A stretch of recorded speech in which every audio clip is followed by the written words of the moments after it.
بسم الله الرحمن الرحیم د باجوړ ټایم پروګرام پرمختګ کې تاسو ته هرکلی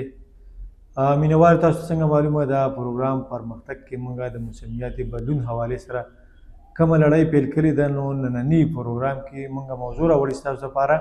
اوزون لیر یا ته څه ته وایي نو دې حوالې سره زموږ سره چې کوم زموږ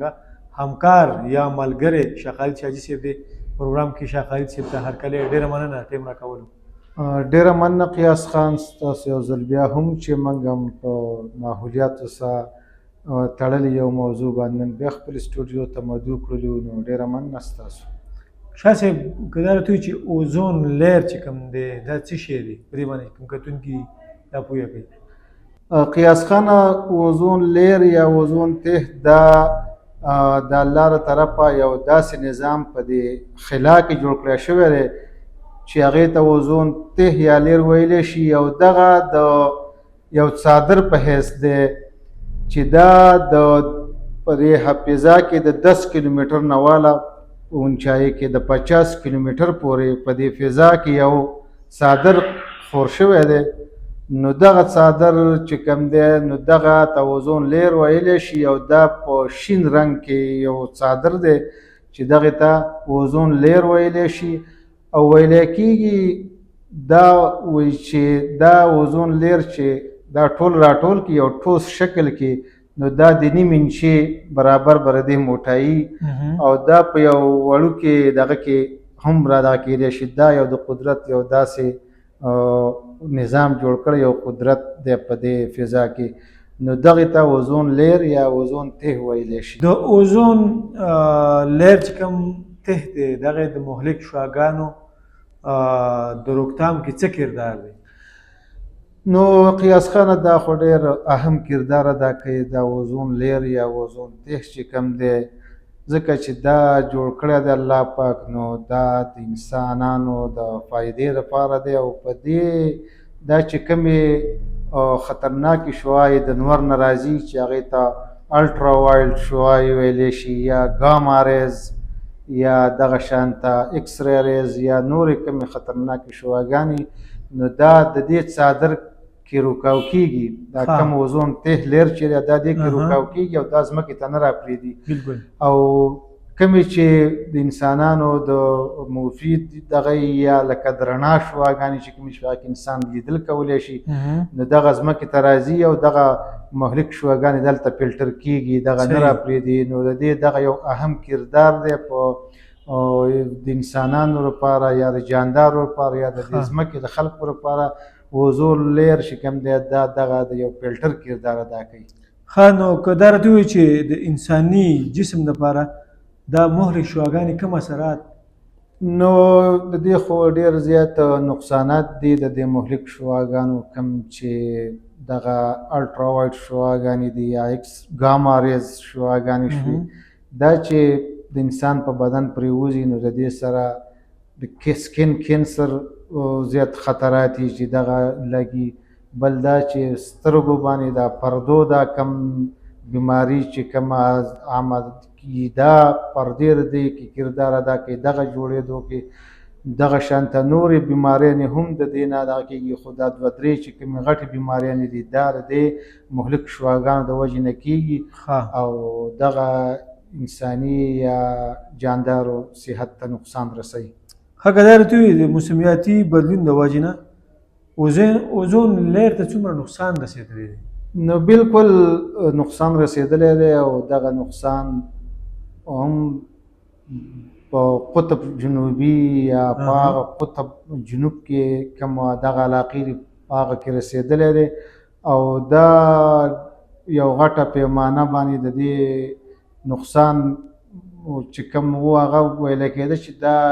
د امازون په غټو څو چونده باندې د دې کې یو دغه شوی دی سوراخ او دغې د وجې نه اوزون ته چې کوم نقصانات دي هغه ځمکې طرف ته راځي او دغه په 1983 کې یا 1983 کې دغه ساینسدانانو دریافت کړی دغه سوراخ چې په اوزون تیغ کې سوراخ شوی دی او د دې ډیپلیشن یا د دې دا تیغ چې کوم دی دا کمزوری کېږي او دا د مهلک کم ګیسونه دي د هغه ګرین هاوس ګیسونه نو د هغې د وجې نه کم موسمیاتي تبدیلیانې راغلي د هغې د وجې نه دې ته دغه نقصان رسېدلی دی او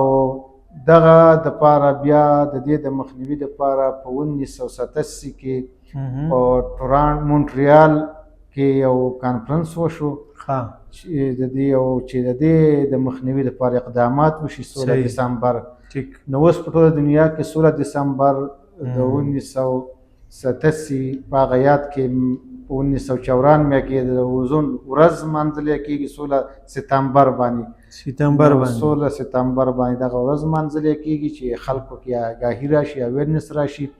او د اوزون د تحت د تحفظ دپاره اقدامات اوچت شي نو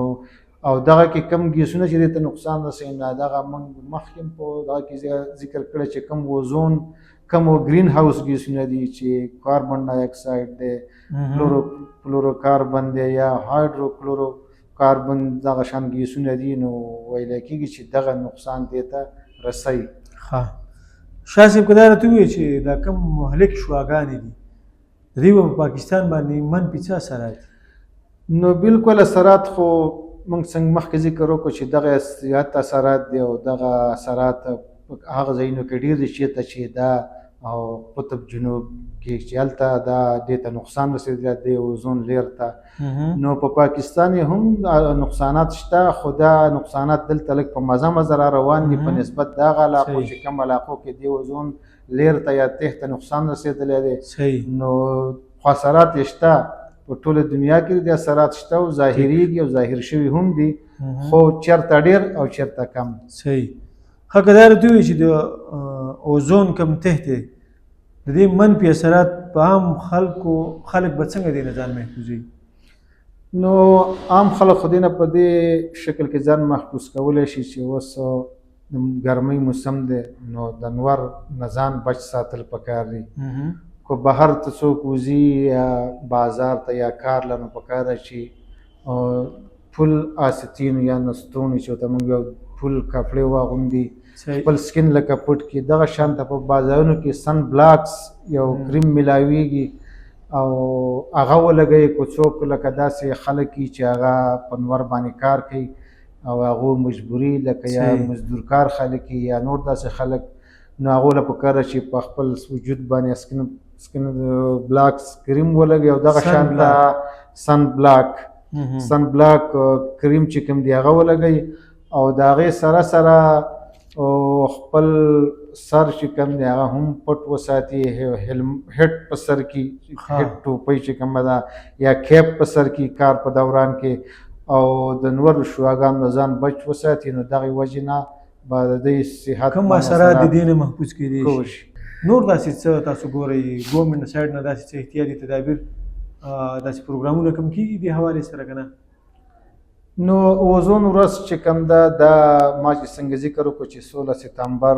هر کال مناویږي او دا په ټوله نړۍ کې مناویږي په ټوله دنیا کې او د اقوام متحده هم دا ورځ دغه کړې ده چې د دې اهمیت خلکو کې پیدا شي او اوزون تیغ لهر باره کې دې ته آګاهي میلاو شي نو دغه شانته په دغه ورځ باندې پروګرامونه کېږي واکس کېږي سیمینارز کېږي د آګاهۍ دپاره او خلکو کې دا اویرنس پیدا کېږي چې خلک د دې د اثراتو نه څنګه ځان بچ وساتي څنګه چې مخکې ذکر وکړو چې دغه شانته اقدامات خلک وکړي حکومتي سطح باندې اقدامات وشي او نور ماحول صفا وساتلی شي نو دا ټول اقدامات دي او دا په 16 ستمبر په ورځ باندې کېږي اگر چې هغه څه پیمانه باندې نه کېږي چې څنګه پکار دي څه نه څه کېږي او دا نور تیزول پکار دي چې دې کې نوره تیزي راوستی شي او خلکو کې اویرنس په سوشل میډیا او په نورو ذرایعو چې کومې په هغې باندې هم راشي کریټ شي په خلکو کې. ټیک دی جي ډېره مننه شاه صاحب پروګرام پرمختګ کې ټیم راکولو. ډېره مننه قیاس خان ستاسو هم یو نړۍ مننه چې په داسې موضوعاتو باندې د خلکو د آګاهۍ دپاره پروګرامونه راوړئ نو ستاسو هم یو جهان مننه شکریه. مهرباني جی. جی بالکل د باجوړ ټایم ګرانو کتونکو او اوریدونکو دغه رنګې زموږ د پروګرام پرمختګ کوم موسمیاتي بدلون حوالې سره چې کومه دا سلسله موږ شروع کړې ده دا به جاري کوشش کوو چې په راتلونکي پروګرام کې هم ستاسو دپاره د اوزون لیر ته په شانتې دغه شانتې اهم کم معلومات دي یا دغه رنګې نور کم موسمیاتي بدلون کې کم آګاهۍ پروګرامونه دي ستاسو دپاره راوړو